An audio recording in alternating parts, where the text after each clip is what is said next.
Hi అండి, welcome to రూడీస్ kitchen. ఈరోజు మన రెసిపీ వచ్చేసి అల్లం పచ్చడి అండి. ఈ అల్లం పచ్చడి వచ్చేసి మనకు 1 ఇయర్ వరకు నిల్వ ఉంటుంది.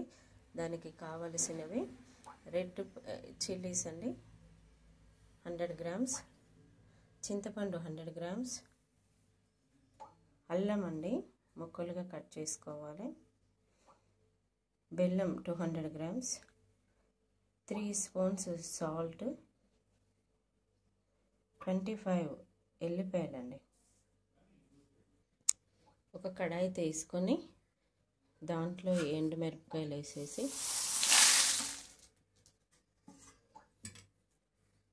ఫ్రై చేయాలండి.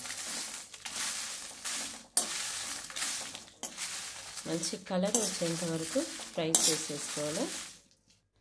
వేరే గిన్నెలోకి అండి చింతపండును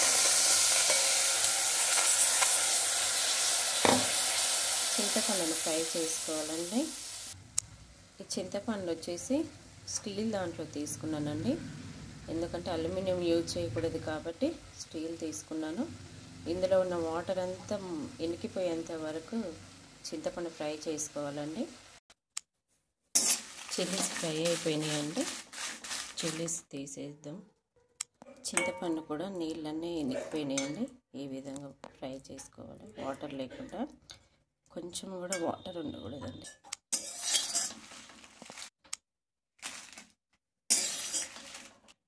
నెక్స్ట్ అండి ఒక 3 స్పూన్స్ వరకు ఆయిల్ పోసుకోవాలండి.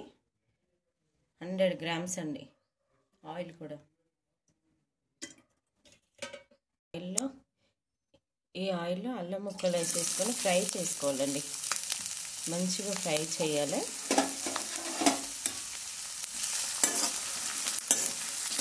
మంచి కలర్ వచ్చేంత వరకు ఫ్రై చేయాలండి. అల్లం మంచిగా ఫ్రై అయిపోయింది, చూసారా?